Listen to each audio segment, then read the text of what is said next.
Hello, everybody. Welcome to the MTG Place podcast, your place for all things magic. I'm your host, Corey, and with me today, like always, is Josh. How's it going, Josh?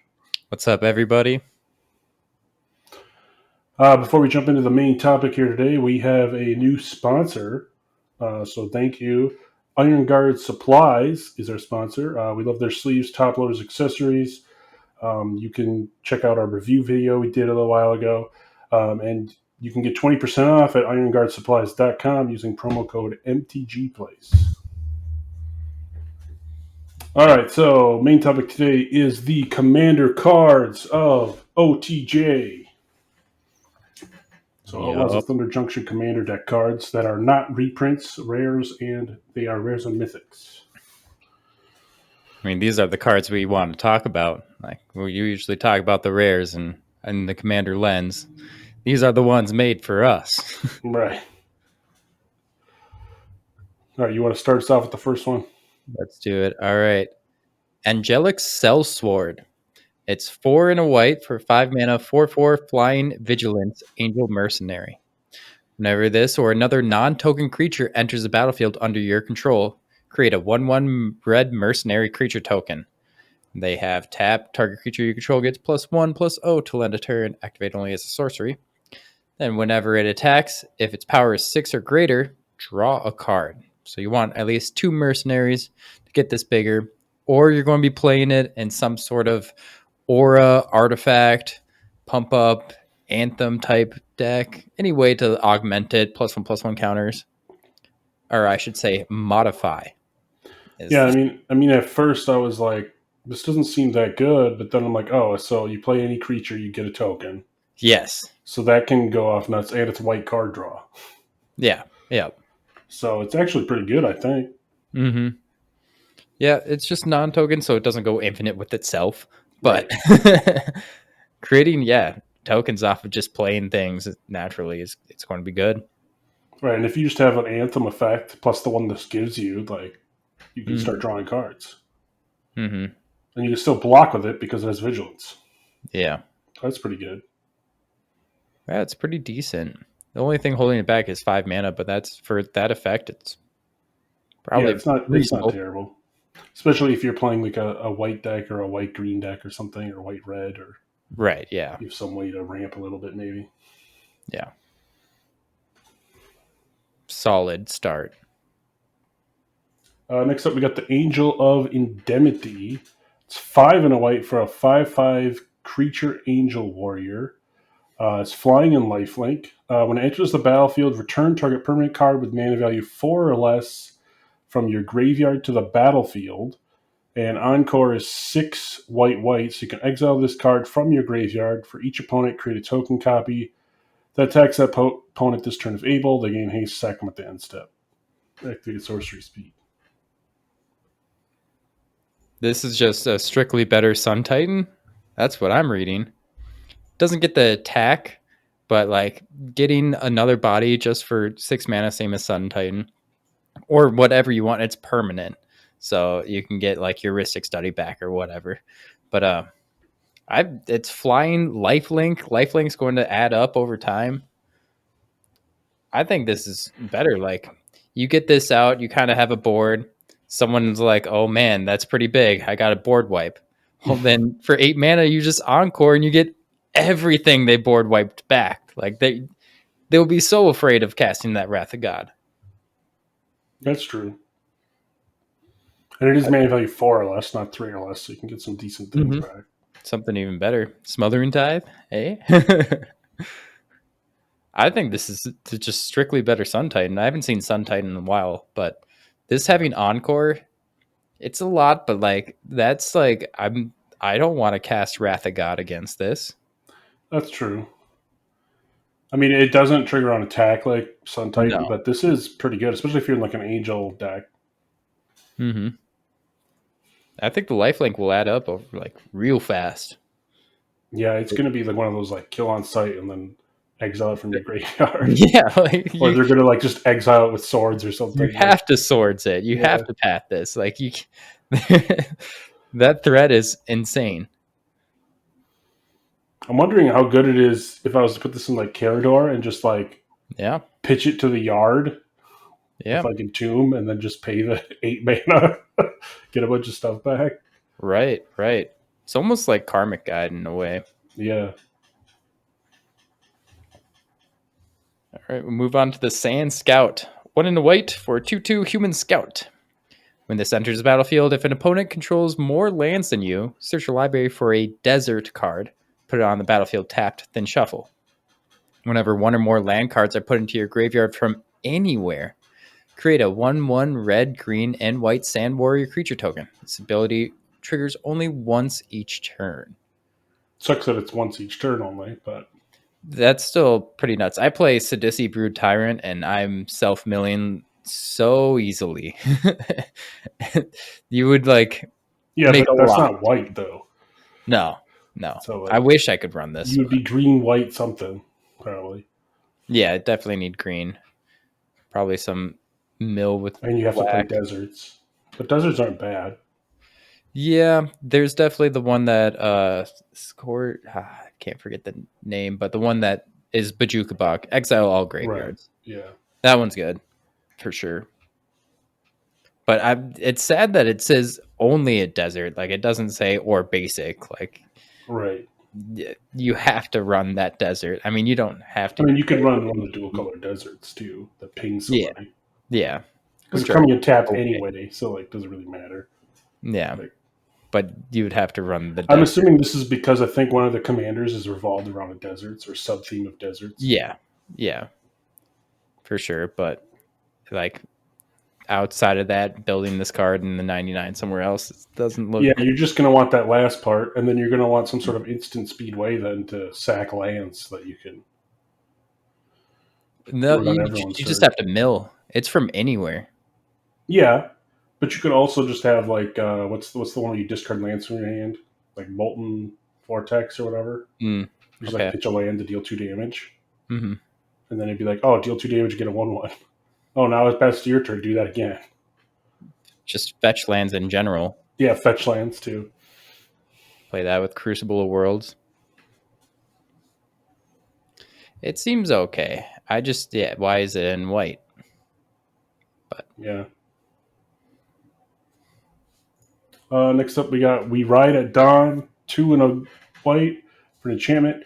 Legendary creatures spells you cast have convoke, so you can tap creatures to cast them. And whenever your commander attacks, create a 1/1 red mercenary creature token with the tap ability. so Convoke is really strong. Yeah, it is, especially in like a legendary spells matter deck. Yeah. I mean, it automatically gets your commander. Yeah, it automatically helps your commander, and If your then this commander gives you needs to, 1/1s to play it back out. if your commander keeps dying or it's something with an ETB you want over and over again, Right. seems pretty decent, but it's very niche. This isn't going in like every deck. You really need to have that Yeah, specific I think commander. you either really want your commander to make the tokens on attack, and then they have the stuff to play it over and over, or you really want like the legendary matters because just having convoke can be really powerful. Yeah. And it's just like, okay, Remember. now I'm playing bomb legendary after bomb legendary. Yeah. Convoke is even they get the color pips if they're that Yeah, color. So like right. it can basically be free whatever you cast. Just been tapping creatures, Yep. All so it's right. okay. You have to build around it for sure. Mm-hmm. We got Arcane Heist. 2 blue for 4 mana sorcery. You may cast target instant or sorcery card from an opponent's graveyard without paying its mana cost. If that spell would be put into their graveyard, exile it instead. Also has Cipher.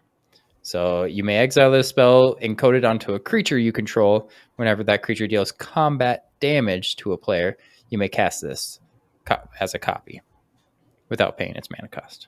I mean, it's pretty cool just playing stuff from your opponent's graveyard over and over. It's definitely cool. It It's does kind not of going cost a to, lot. yeah, it costs a lot and it's not going to work out every single time. But when it works, it's going to be great.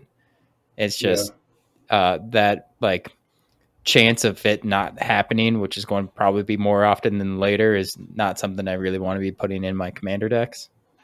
Yeah, you're gonna want to like. Hopefully, the first time you hit it, it's something really good. Because the cipher, Yeah, they'll probably just block it. yeah.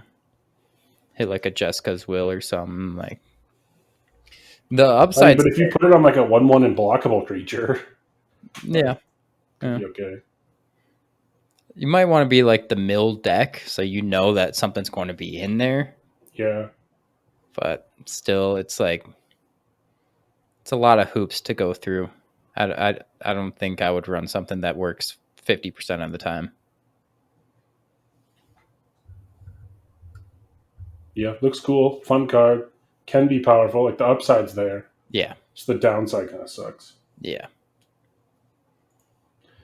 Forger's Foundry, 2 and a blue for an artifact. Tap add a blue. When you spend this mana to cast an instant sorcery spell with mana value 3 or less, you may exile that spell instead of putting it into its owner's graveyard as it resolves. And 3 blue blue, cast any number of spells from among cards exiled with this without paying their mana cost. Active as a sorcery. Mm. So, I mean, blue mana rock. Yeah, yeah. I mean, That's like the worst case. yeah, I love how they're messing around with 3 mana rocks. It's just like we know 3 mana rocks aren't something you want to put in your commander decks, but what if it had this upside? Yeah.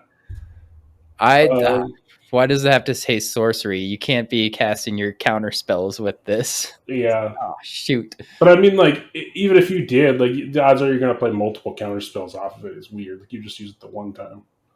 Yeah, I mean, it's a rock at that point, but like recasting it, you gotta cast it. But it's good with like ponders and all those durability cards. Yep. And draw spells. Yep. It's definitely cool.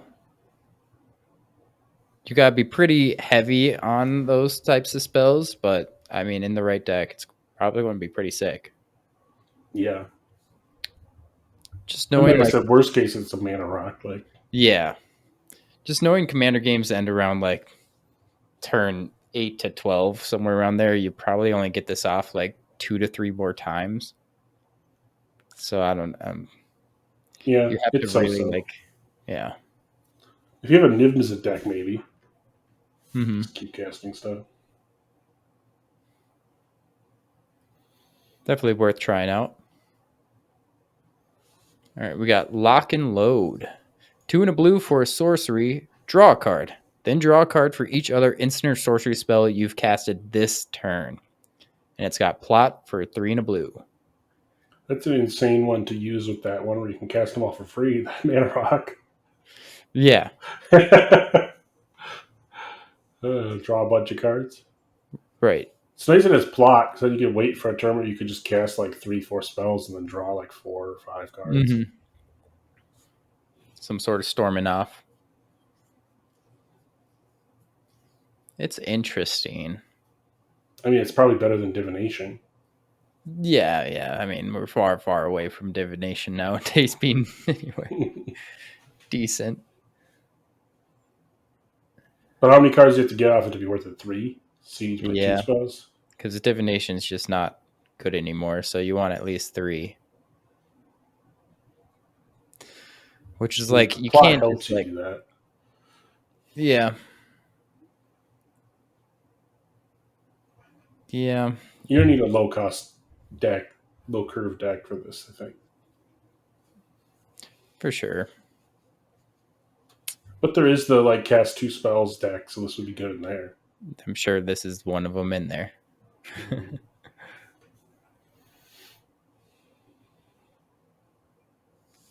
All right, next up we got the Smirking Spelljacker, 4 and a blue for a 3/3 Jin Wizard Rogue with Flash and Flying. When it enters the battlefield, exile target spell an opponent controls. And whenever it attacks, if a card is exiled with it, you may cast the exiled card without paying its mana cost. Yes. So it jacks their spell. Yeah, it's a spelljacker. Mm-hmm. When this was first revealed, one of my buddies was just freaking out about this card. It's like, I love this so much.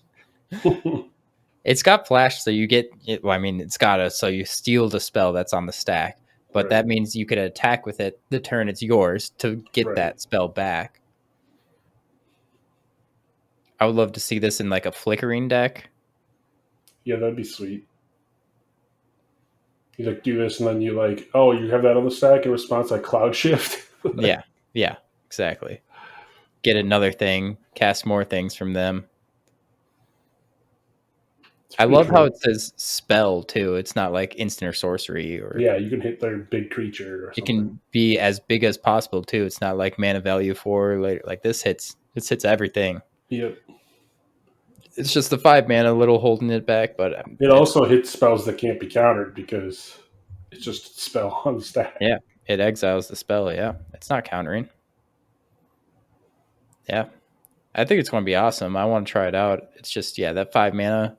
It's a hefty price, as I keep saying, but it's very powerful. All right, next we got the Thunderclap Drake. 1 in a blue for a 2/1 flying Drake. It's got instant or sorcery spells you cast cost 1 less to cast. Nice. And then you can pay 2 in a blue, sacrifice it. When you cast your next instant or sorcery spell this turn, copy it for each time you've cast your commander from the command zone this game.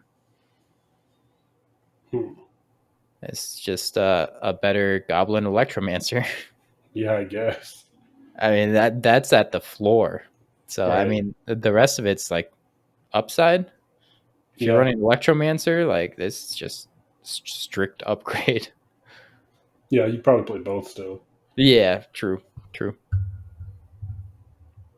Pretty good.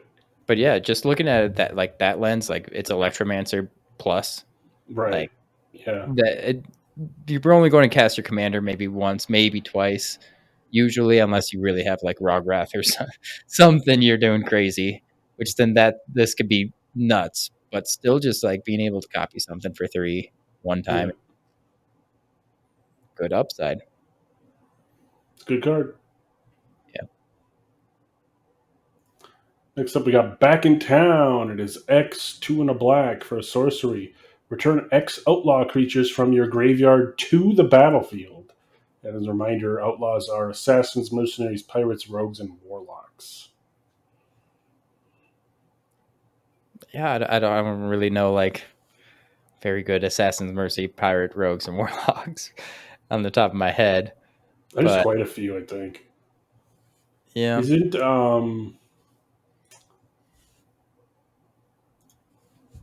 the guy that stops searching? What's his name? opposition agent. Yeah, I think he's a outlaw. Hmm. I know Dothy Voidwalker, the Mhm. graveyard one, is a rogue. So obviously, you'd have to look at your creature base in your deck and see. Mm-hmm. But I mean, so at the base, it's 4 mana, bring a creature back, so it's like a dread return. Yeah. 5 mana, you get 2. That's probably where you want to be. It's there or better. Mm-hmm. Mm-hmm. So it's like, if you're playing the Typal deck, you probably slam this, but I don't know, like just value, like you don't have that many creatures to start off with. Like you have assortment of enchantments, spells, and instant sorceries. Like Right. I'm not sure if you'll have like I mean, 2. if you're playing a creature based deck, you probably have like 25, 20 to Yeah. 25 creatures. So, I would want to be like self milling. Like this would have to be like the graveyard type yeah, the deck. And if graveyard deck. surprisingly have assassins, mercenary, pirates, and rogues, then this is going to be pretty crazy. Yeah. But like the I'm average just deck. starting to think of like, like you could just build the outlaw deck and just put this in there. Like, Mm-hmm. because like, what is it? Like the Rakish crew from the main set is like whenever an outlaw dies, you drain them, right? Mm-hmm. And there's the one that's like whenever you play one, you get a 1/1, and they all have first strike. Mm-hmm. It's like you could have those enchantments and then just keep like sacking them off and then bringing them back with this. That'd be kind of cool. Yeah. It's very like niche. Maybe like I'll bring up Maskwood Nexus again. Hey, everything's a There you mercenary. go. Yeah, that's probably bad. I mean, you Alright. could also play it if you have an assassin, mercenary, pirate, rogue, or warlock typal deck. Yeah, the type Because of there deck is makes pirate sense. and mercenary decks now, and rogues. So Mm-hmm. We'll move on to the Charred Grave Robber. 2 and a black for a 3 mana, 3/1 skeleton mercenary. When it enters the battlefield, return target outlaw card from your graveyard to your hand. It's got escape, 3 black, exile 4 other cards, and then whenever it escapes with a +1/+1 counter on it. so it comes back as a 4/2, and you get another card back. Another outlaw card. Yeah. Yeah, well, if you have outlaw decks, it's good. Yeah. I don't. It's better than like a Gravedigger. True. But how often do you see Gravedigger? Not much anymore. No. The reason it's rare is because you can escape it, so you can keep doing it, but you Mhm. need like Yeah. 5, 6 cards in your graveyard then. You can self-mill it. If you have Yeah. some sort of combo with a specific outlaw while you're milling, this would be sick, but I don't It'd see it. probably be good if you had like a Karavek as your commander. Wherever you're committing crimes, you can cast any black card from your Yep. graveyard. Yeah. That'd be kind of good. So you could just cast this without the escape and then just get another outlaw back. And just do like some self mill stuff. Yeah. I just don't see the outlaw decks right now. I can't picture anything of it. I So think it was one of the precons, so you'd have to like probably yeah, easiest to pick up one of the sure. precons and then edit it. But Yeah, I mean, personally, I'm not playing precon level commander, so I don't. Cool, you could play precons anywhere, but like, it's not going to step up. no, but I'm saying there's a lot of beginners do that. Like they just buy a precon Yes, and then upgrade yeah. it. Like I mean, if we're rating for beginners, every card's normally good. Just play cards, man. I don't know. I don't see it personally, but we'll have to see. I'm sure there'll be somewhere for it. I always try and think of weird brews that are good, so eventually I'll probably be like, oh, this will be good in here. But we'll see. As of right now, I'm not going to play it.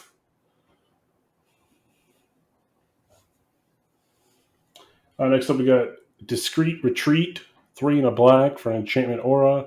Enchant land has tap, add 2 mana of any one color. Spend this mana only to cast outlaws or abilities of outlaws. And whenever you cast your first outlaw each turn, you draw a card and lose a life. It's insane for that Yep, deck. that's pretty powerful, but it's that deck. What Outside of is that that deck, it's deck? horrible. I don't know what this deck is. Do you have giant mercenaries like Rakdos? Is like you play It's as a, a it's a, I think it's a Rakdos or 3-color outlaw deck. It's 2 or 3 colors. yeah. I mean Rakdos himself, is he a 7 mana? Because you play this on He's 4. five. He's 5 mana. What 7 mana outlaw are we looking at? You play this on 4. You get 2 extra. You play another land. No, you enchant the land, so it only ramps you 1. Hmm. Yeah, Ramsey won. But the draw card every time you cast an outlaw is insane. I don't Yeah. know. This is a good card. It's making me think about it. It's making me want to play it, but all the other ones are not Maybe really. just pick up that precon. I heard that that's one of the better precons is the outlaw one. It's Okay, that one and there's one other deck, and then the other 2 I guess are not super great sure. according to the reviews I've seen. Mm-hmm. All right. Well, we'll move on to the Heartless Conscription. 6 black for a sorcery. Exile all creatures. For each card exiled this way, you may play that card for as long as it remains exiled, and mana of any type can be spent to cast that spell. Exile this spell. Yeah, it's a pretty good board wipe. Yeah, Is it better than Decree of Pain? probably not. Is it better than Garrick's Awakening or whatever? Probably No, because not. that's one sided. Yeah. But I mean, Decree of Pain is like you draw a card for every creature dead, right? Yeah. Yep. This is basically the same thing. You just get to you just have to recast it. Yeah. But you're playing your opponent's stuff, which And drawing yours, from like your own that deck. died. Probably your stuff that got killed too. Yeah. I don't know. It's very slow. Maybe I'll play it in the Jasper deck. Exiling is pretty crazy. Wizards keeps doing that now. It's like we're done with destroying. It's now exile, which is like, oh, why? Yep. I see why with this card though. Like you're going to cast those cards, so Right. you take them out of the graveyard. They're yours to like cast. But like, why did they print farewell? Let's ban that card. Well, they had the other one before that, Merciless Eviction or whatever. Mm-hmm.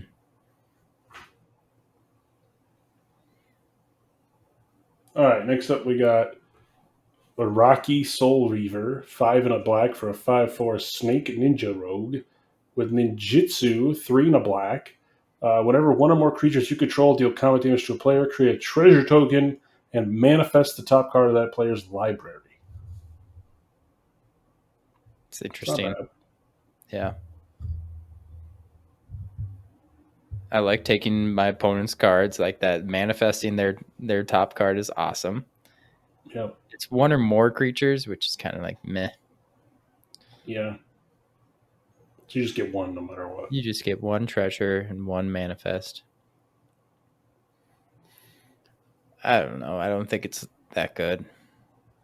But you can play it for 4 as a ninjutsu. Then you immediately get a 2/2 and a treasure. I don't know. How good is 4 mana, deal 5 damage, get a 2/2 and a treasure? That's not that bad. Yeah. Usually when you're playing ninjutsu stuff too, you want like ETBs, like you bounce your Baleful Strix back, and now I can get that on my new ETB. But I think there's definitely better ones out there than this.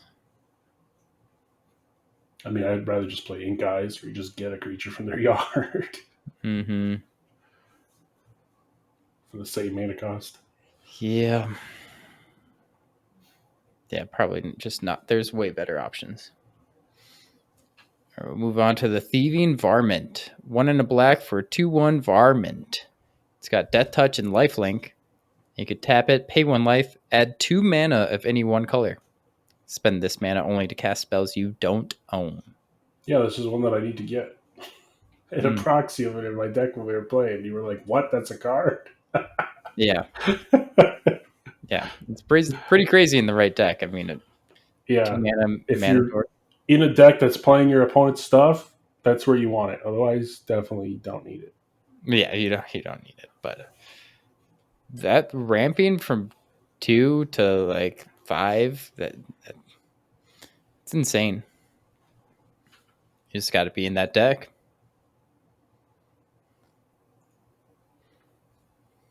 Next up, we got the Cataclysmic Prospecting. X black for a sorcery. Deals X damage to each creature. For each mana from a desert spent to cast a spell, you make a treasure. That's tapped.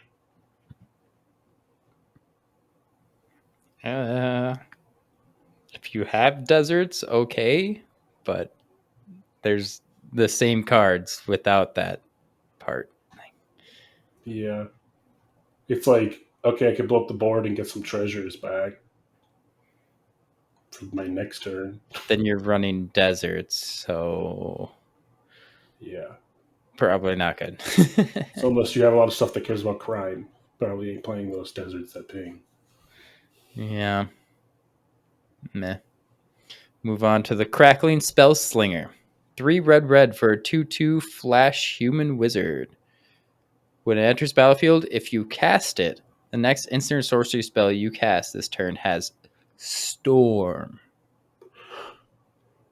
Pretty sick, but it's 5 mana. Yeah, it's a 5 mana card, and then whatever you cast after it has Storm. Like, what? Yeah, that's a lot of mana to have.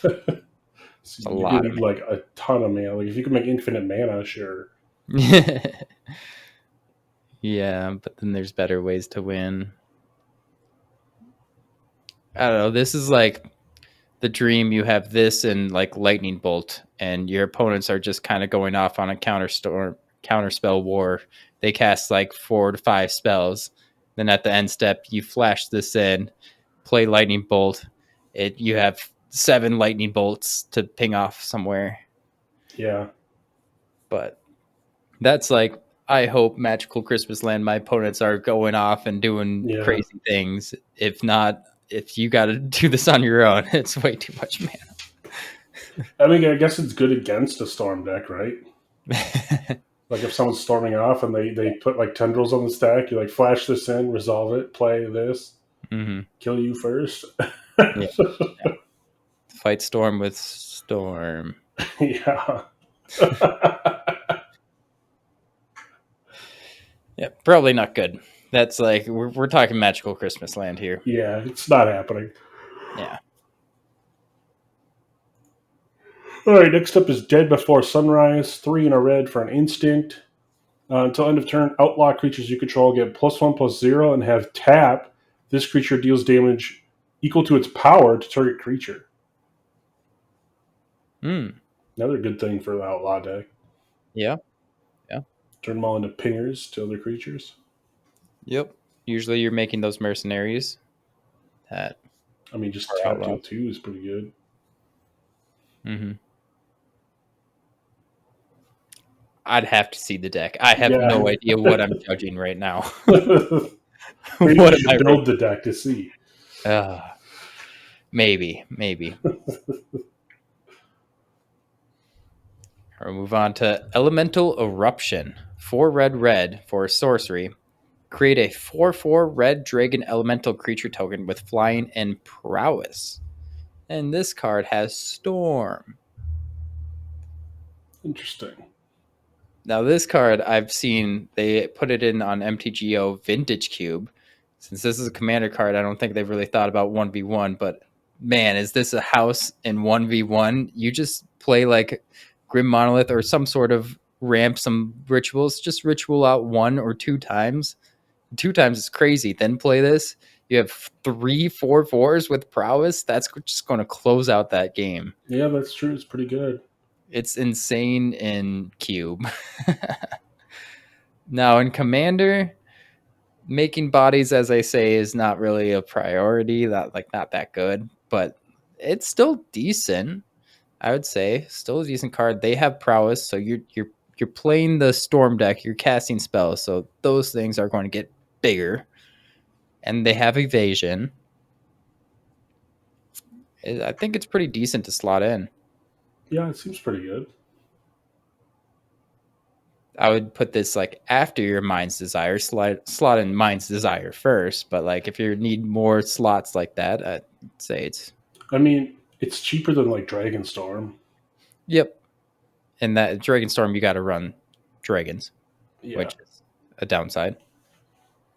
This you don't have to. It's probably okay, like Kaikar or something. Yeah.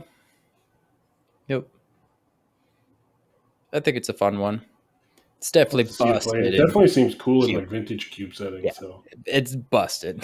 You one ritual and this, it's like, okay, you have 2/4/4s. Like, I'm dead.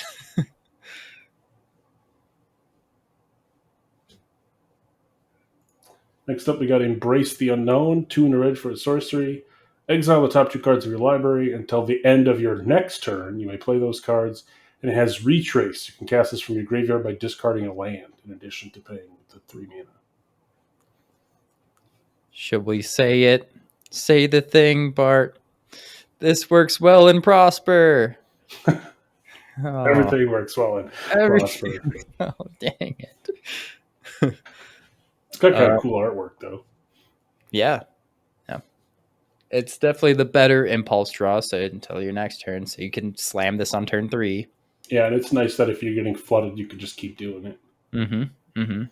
I think it's going to be pretty good. Solid all around. We'll move on to the Pyretic Charge. 4 in a red for 5 mana sorcery. Discard your hand. Then draw 4 cards.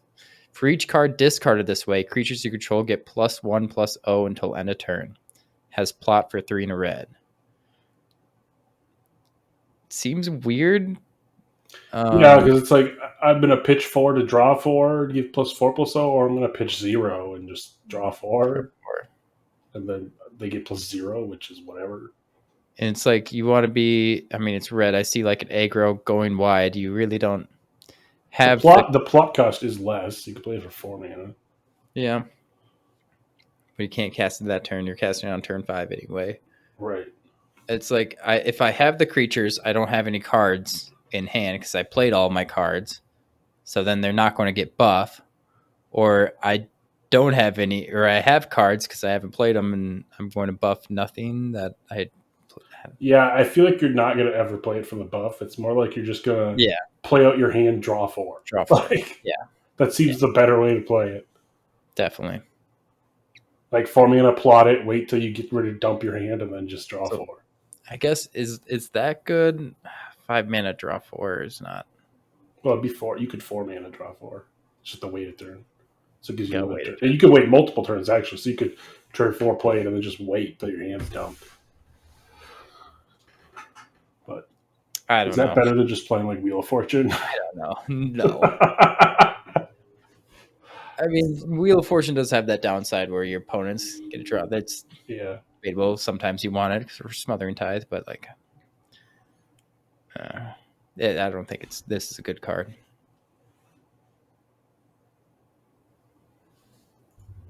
Next up, we got Smoldering Stagecoach. 3 in a red for a star 5 artifact vehicle. Its power is equal to the number of instant and sorcery cards in your graveyard.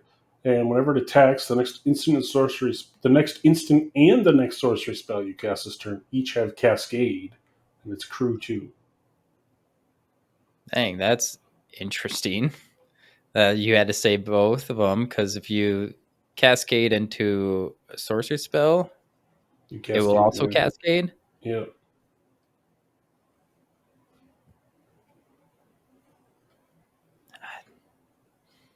I don't know. You got to also crew it, which you need creatures. I mean, you always have your commander, so you need sorceries in your yard for it to be big enough to attack. Unless you're just attacking for the effect. You don't really care. Yeah, you just attack for the effect. You don't need to be like that. I think that's incidental. Like, cool, you have some sort of power, but I don't know. Just like the cantrip deck, so you could also just cast a sorcery after, and then the instant off the top would be. Yep. Or if you have both in your hand, but that's quite a bit of mana. I don't know, it's a weird card to evaluate. Like, I feel like it's okay. I feel like it's not like super great, but it's okay. Yeah. Like if you have an instant sorceries matter deck, it's not bad, I guess. Yeah. Except for you do need something to crew it, so hopefully your commander is out. Yeah, you have your commander. All right, so we're about halfway through our podcast. We're going to switch off to our segments. And today, for my jank combo, we're going to talk about someone who commits crimes people have been talking about, Eater of the Dead. So this is a 3/4 horror. You may untap it to remove target creature card in a graveyard from the game. So you can keep removing creatures from your opponent's graveyard to untap it, but that's committing a crime. But the combo with this is Phoenix, God of Deception. 3 blue-black for a 4/7 indestructible god. Has the devotion, but mainly creatures you control have activated ability tap. Target player mills X card, where X is its creature's toughness. So with Eater of the Dead, you got to have not Summoning Sickness, but you tap them, you mill your opponent for 4. Hopefully they mill a creature. You exile that creature to untap your Eater of the Dead. Tap him again, mill 4 cards. Keep doing that. Hopefully he has creatures, and you just mill out your opponent. It's a pretty jank combo.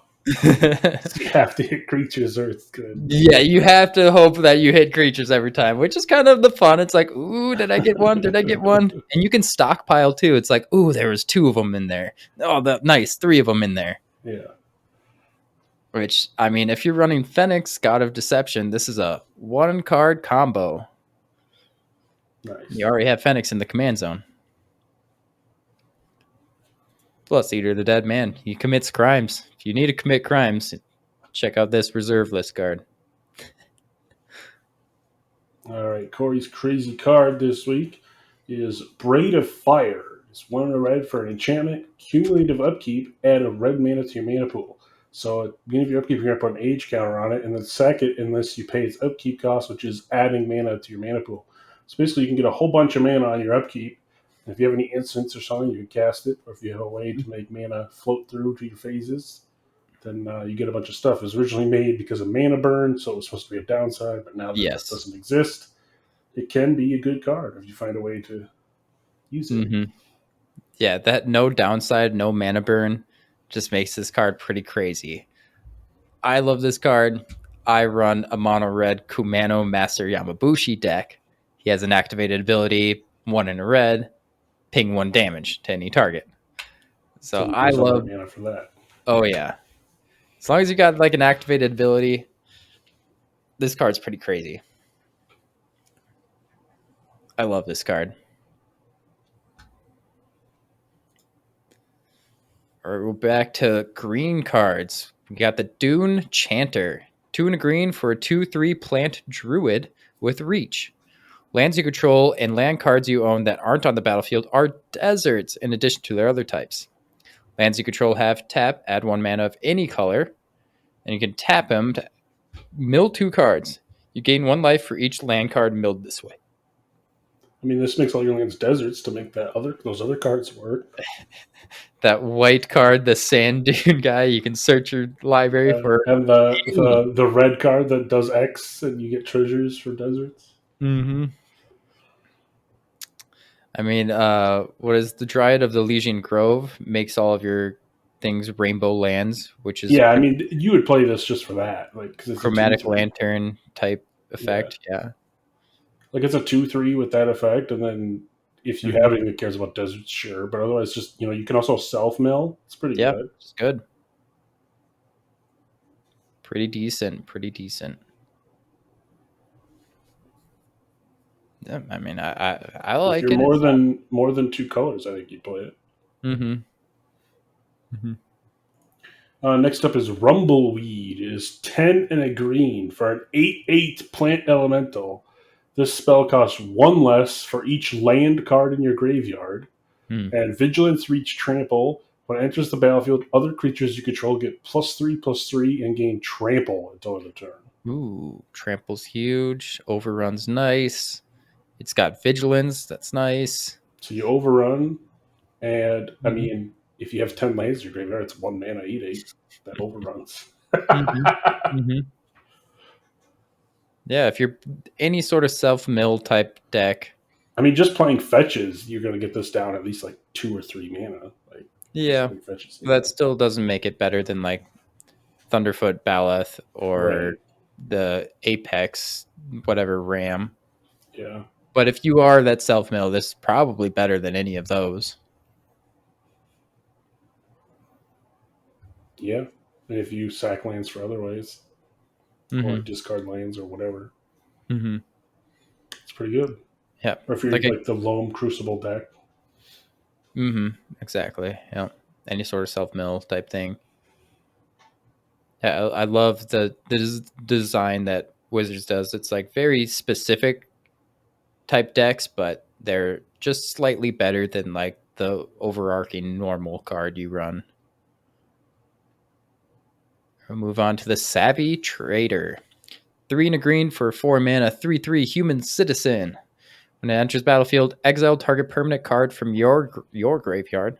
You may play that card for as long as it remains exiled, and spells you cast from anywhere other than your hand cost 1 less to cast.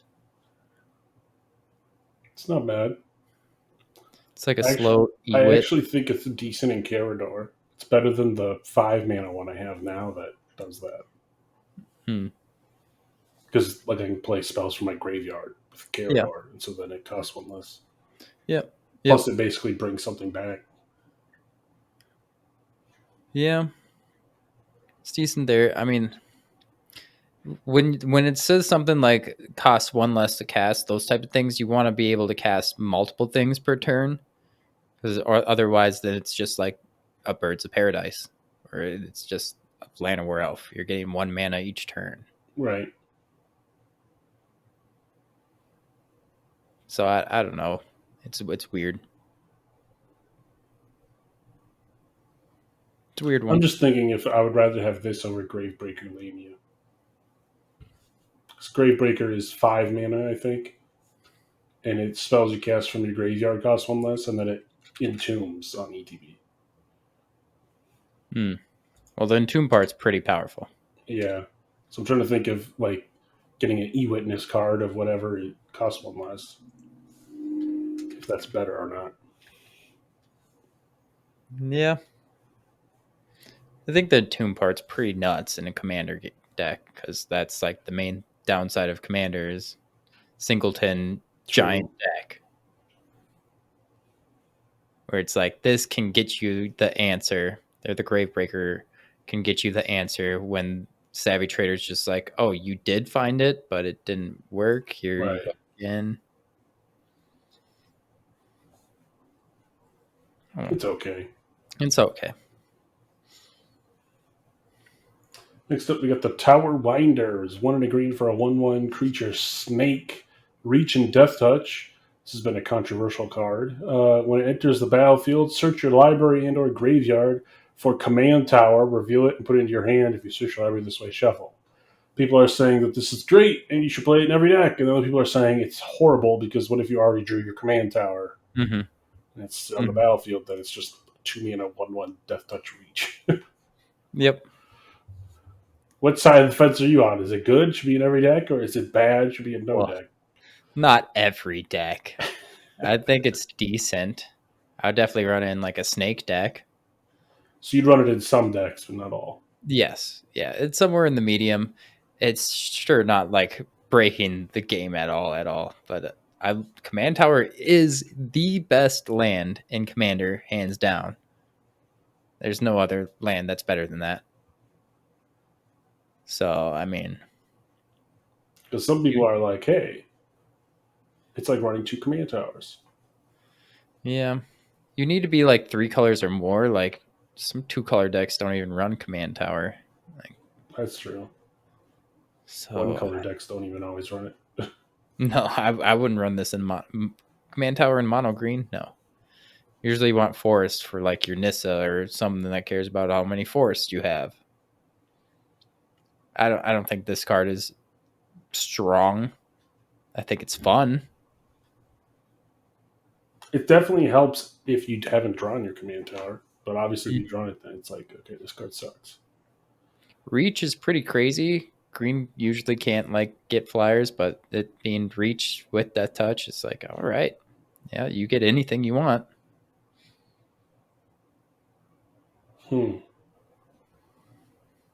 I don't know. Well, I have to try it and see. Yeah. All right, next we got the Vengeful Regrowth. 4 green for 6 mana sorcery. Return up to 3 target land cards from your graveyard to the battlefield tapped. Create that many 4/2 green plant warrior creature tokens with reach.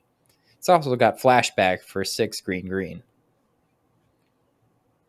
That's pretty nuts, but it's pretty Why is expensive. it you just get that many? Why is it that many? Like, oh, Because you don't, because it's up to 3. yeah, yeah, you don't always have those lands in your graveyard.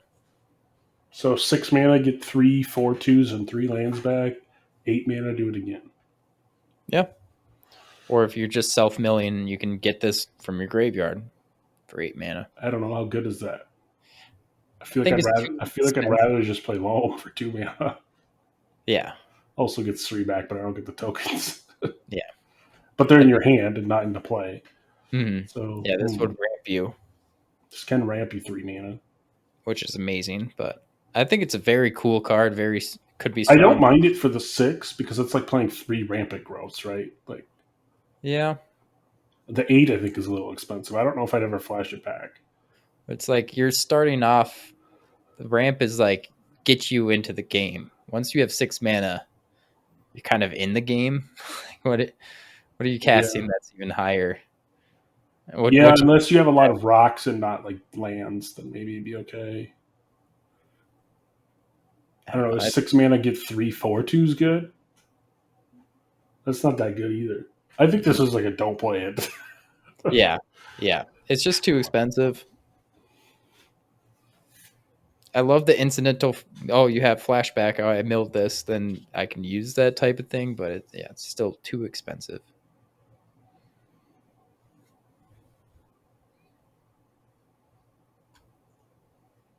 All right, next up we got Gray Waters Fixer, 2 black red for a mercenary. Each outlaw creature card in your graveyard has Encore X, where X is its mana value. It's a 4/4. There they are again. Outlaw deck again. What is this deck? We're going What are you? to have to find it, figure it out. I mean, Encore is good. You definitely need like an attack trigger, an ETB trigger. You're not encoring. I mean, you can encore like a random 5/5, but Yeah. I don't know. I have to. I gotta see the list. Them here and there every now and then. I can't wrap my brain around this. I don't know. I'll leave it at that. Oh, we could figure it out and do a deck tech or something. Yeah. Yeah. All right, next up, we got Iris Roar of the Storm for 8 blue red legendary elemental warlock. It's a 4/4, but this spell costs 2 less to cast for each different mana value among instant or sorcery cards in your graveyard. It's got flying and prowess. Whenever you cast your second spell each turn, create that 4/4 red dragon elemental creature token with flying and prowess. Hmm. It seems fun. Seems pretty good. Yep, you're going for that commander KO. Yep. So I'm sure you're going to run Teamer Battle Club, Teamer somewhat to give double strike. It's like a 2-mana sorcery, 2-mana instant. So you try to like cast your brainstorms and ponders, and then boom, Teamer Battle thing. Yeah. Hit your opponent. It's okay. Yeah, it's okay. I would love it to see this on the battlefield, but it's not like I want to build the best Izzet deck. You're going to pick Niv Mizzet over this, of course. Right. It's definitely flavorful, cool, like awesome. I'm glad you're building this, but it's not going to stomp the board. Right. Next up, we got Stella Lee Wild Card. It is 1 blue red. It's for a 2/4 legendary creature human rogue. Whenever you cast your second spell each turn, exile the top card of your library. Until the end of your next turn, you may play that card. And it has tap, copy target instant or sorcery spell you control. You may choose new targets for the copy. Activate only if you've cast 3 or more spells this turn. Now, speaking of commanders to stomp the board, this seems insane. Seems absolutely nuts. I mean, you have to double spell to exile something. And then you have to triple spell to be able to copy something. That's still, I think, amazing. You're playing these sort of decks, like you're not going to plan on doing this every single turn, no. But like on card draw on your commanders, what I always think is pretty crazy. You bust open like Lotus Petal and That's a true. Ponder, boom. If you can copy your Gamble, tutor twice, seems pretty insane. I don't know. I think this is going to be really, really strong in CEDH pods. Like normal, someone just building, brainstorms and ponders. You're not going to like do a whole lot, but like people who are playing mana crypts and like gambles and trying to go for the underworld breach, brain freeze type things, like it seems pretty nuts.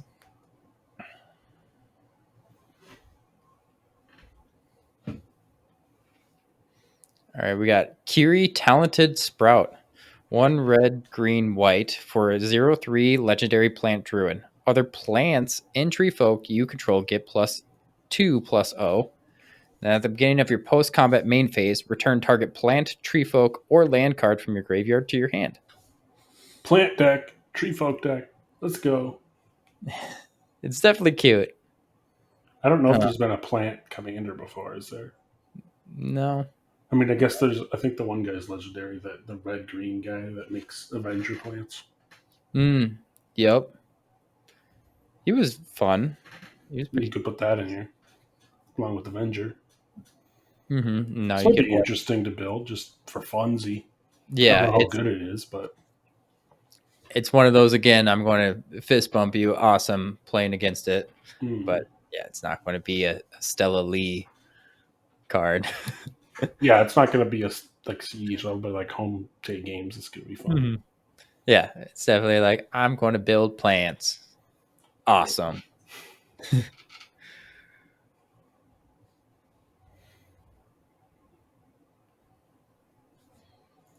Next up, we got Yuma, the Proud Protector. 5 red, green, white for a 6/6 legendary creature, human ranger. This spell costs 1 less to cast for each land card in your graveyard. Whenever it enters the battlefield or attacks, you may sacrifice a land to draw a card, and whenever a desert is put into your graveyard from anywhere, make a 4/2 plant with reach. Yeah, I mean you're jamming all the deserts, Yeah.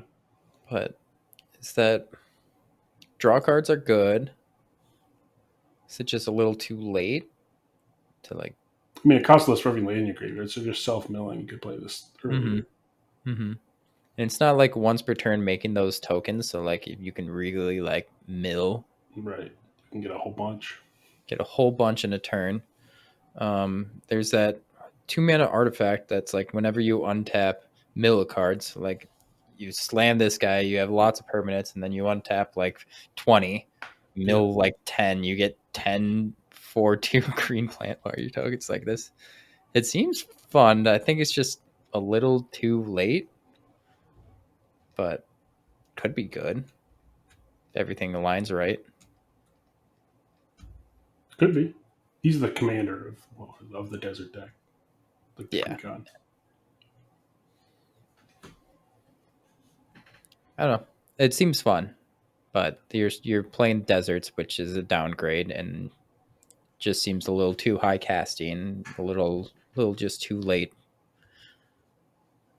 But I'd like to see it in action. Next, we got Olivia, Opulent Outlaw, 1 red, white, black for 3/3 legendary vampire assassin. Flying lifelink. Whenever one or more outlaws you control deal combat damage to a player, create a treasure token. Then pay 3, sacrifice 2 treasures, put 2+1/+1 counter on each creature you control. Activate only as a sorcery. It's pretty good. Yeah, I mean, this is the headliner for the outlaw deck, I bet. But you don't have to run outlaws at all for this. Like if you have this that's a commander, it's one or more outlaws you control deal combat damage. So Right. if she does combat damage, you're going to make that treasure token, and Right. then you put 2+1/+1 counters on each creature. It doesn't say outlaws. Right. It's pretty good. So that on its own, yeah, I think it's pretty decent for a go wide Would you market. put this in the 99 of a Edgar deck? Mm, Is it a good enough vampire? maybe. A handful of the Got a lot of vampires are also assassins, so Yeah, it's got a lot of. Edgar's pretty packed. For 4 mana, it's decent. I'd like to try it out. I think. It's like on that borderline. There's a lot yeah. of busted vampires though, so it's like Yeah. and usually you want to curve out. You need the 1 mana, 2 mana, 3 mana vampires. So for 4 mana, well, I'd have to see the curve, but it's up there. I'd say it's up there.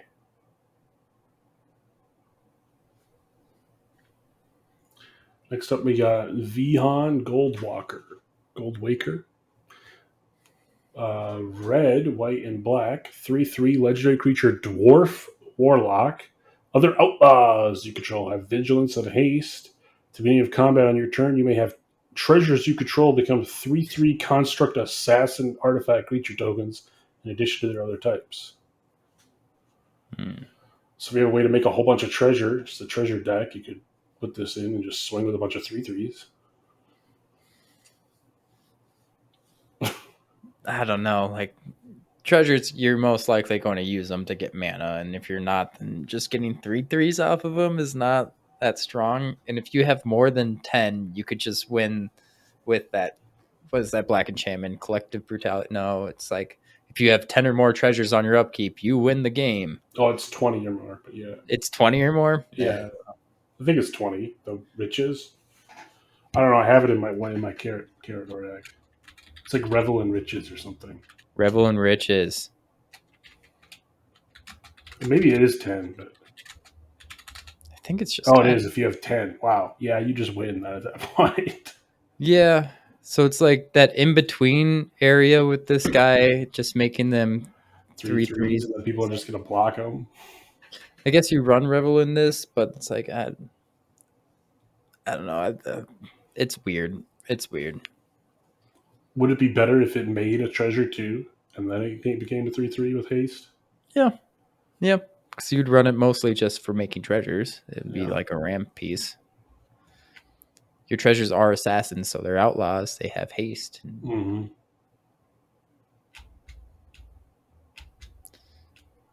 It's okay. It's not great. I don't know. I don't like it.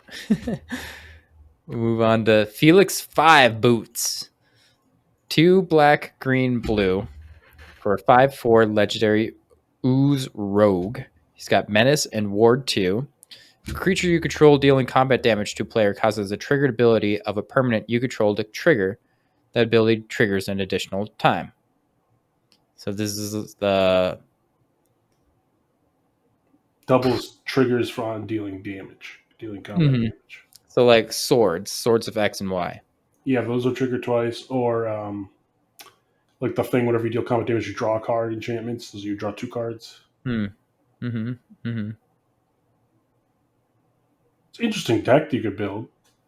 Yeah. I'd have to look at what cards that even do that, but I know there's quite a few out there. So Yeah, I guess just he's got Ward 2 and Menace, so you just put the swords onto him and try to win through that way. It's just seems okay. yep. Come on, it's Felix 5 Boots. I want to put like boots, tons of boots on it. Lightning Greaves on him. Swift Sweat boots on him. He's got all the boots. You can hold up the new lava spark boots. Yeah. That's kind of weird. Interesting. I kind of want to build it. It's also, I'm thinking equipment deck. What colors do you think equipment deck is? It's usually red white. Red white. This is none of those colors. Sultai, yeah. So that seems interesting on its own. It does seem interesting. I'm just trying to think, other than like reconnaissance mission and all that, I'm trying to think of all the cards that can hit on damage. I mean, Ink Eyes. Be good with Ink Eyes. Some ninjutsu stuff. Is 10 of these colors too? Double 10 of? That'd be kind of cool. Get 2 creatures back. Yeah. Oh, I'm starting to get there. I'm starting to see a deck here. Yeah. Yeah. I think he'll be a real contender. Next up, we got Ganti, Canny Acquisitor, 2 in Sultai, for a 5/5 legendary creature, Aetherborn Rogue. Spells you cast but don't own cost 1 less to cast. Whenever one or more creatures you control deal combat damage to a player, look at the top card of that player's library, then exile it face down. You may play that card for as long as it remains exiled, and mana of any type can be spent to cast that spell. This would double with that with 5 boots. With 5 boots. Yeah, I don't know. Seems slow and okay and luck based and whatever your opponents are playing. Like, yeah. So like, I mean, cool. I like first timers like trying. I'm going to play my opponent's deck. Like that's a cool concept, but in practice and then if you want to be competitive,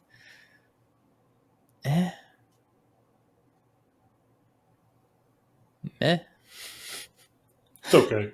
It's fun. All right. We move on to the Bonte board, a 3 mana rock. You can artifact, tap, Add 1 mana of any color. Pay 1, tap it, put a bounty counter on target creature. Activate only as a sorcery. But whenever a creature with a bounty counter on it dies, each of its controllers' opponents draws a card and gains 2 life. It's kind of fun. Gives you incentive of like, I want this card gone, and my opponent's being like, okay, I can murder it because I want to draw a card too. Yeah, you could also play it in the other bounty counter card Yeah, there's decks. a few of them now. There's Like the, definitely a what is it, handful. Cheville? Yeah, Cheville's the green black one that puts bounty counters on. Mm-hmm. And then it like when it's something with the bounty counter dies, it's like you draw a card or 2 cards. So you get that on top of this. Yep. And I mean, it's going to be a fun card, and I think we still need more things that care about bounty counters before it's like a Yeah. actual deck. It's like the deck is kind of there, but not enough cards really yet. So But it's definitely, if you want to play a fun card, cool. It's having your opponents draw cards. This decent card in Group Hug. Yeah, it's Group Hug. Is Group Hug good? No. Group Hug just tries to be second. He'll Yeah. try to win usually. Ugh. Don't do that, kids. Next up, we got Tree Thief's Bandana. 2 mana artifact equipment. With whenever equipped creature deals comp damage to a player, with the top card of their library, then exile it face down. For as long as it remains exiled, you may play it. And mana of any type can be spent to cast that spell. It has a quick 1. It's pretty good. Yeah, I like this better than like the Gonti we were looking at before. Like this, it's being cheap. It's going to be used over and over. Like, Plus, in 5 boots, this triggers twice. I don't know. It seems okay. But this isn't boots. This is a bandana. So I got to put a bandana on my boots. My flavor's not there. I don't know. I don't think it's going to be strong, but it's fun. We'll move on to the Leyline Dowser. 2 mana artifact. 1, tap it, mill a card. You may put an instant or sorcery card milled this way into your hand. Then you can tap and untap a legendary creature you control to untap this Leyline Dowser. Okay. Yeah. I don't like how it costs a mana to do it, or else then it would be pretty busted. I think it would be really good. But the 1 mana each time you want to do it is wah. Pretty whack. Next up, we got the land. It is Cactus Preserve. It's a desert. Enters battlefield tapped. Tap, add 1 mana of any type that a land you control could produce. And pay 3 until end of turn. Cactus Preserve becomes an XX green plant creature with reach, where X is the greatest mana value among your commanders. It's still a land. So you have a really big commander. This could be a big creature. Yeah. The tapped hurts a lot, but like you put this in Ur-Dragon. Yeah, you have like a 10/10 or a 9/9. Kind of nuts, but for 3. It's pretty good. Yeah. It's also good in a 5-color deck because you could, fix your mana if you already can have it. Yeah. Morphic Pool is already a really good card, but that comes in untapped. I don't know. It depends. I mean, mana bases is like, yeah, if you can afford it, you can have a really good mana base, and I wouldn't do that. But for having been cheap, like card, yeah, it'll be decent in your deck. Pick up your exotic orchards first. I know those are dirt cheap, but like if you got others, and you're running Ur-Dragon. Yeah. Pretty silly. Pretty decent cards, though, all around. I don't know what outlaws are, and playing cards from your opponents isn't that good. But everything else that I read was pretty decent.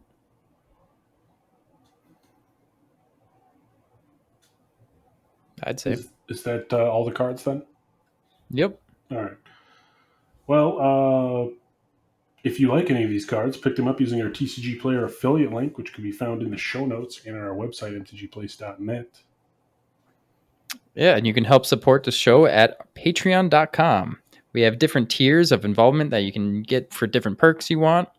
Also, if you want to come hang out with us and join us on our Discord, come talk to us if you want anything, like see anything you like on the podcast or just anything in general. Come hang out. Yeah, and don't forget to hit like and subscribe to be notified of all of our videos and podcasts when they're released. Thanks for listening, everybody. Goodbye. Bye.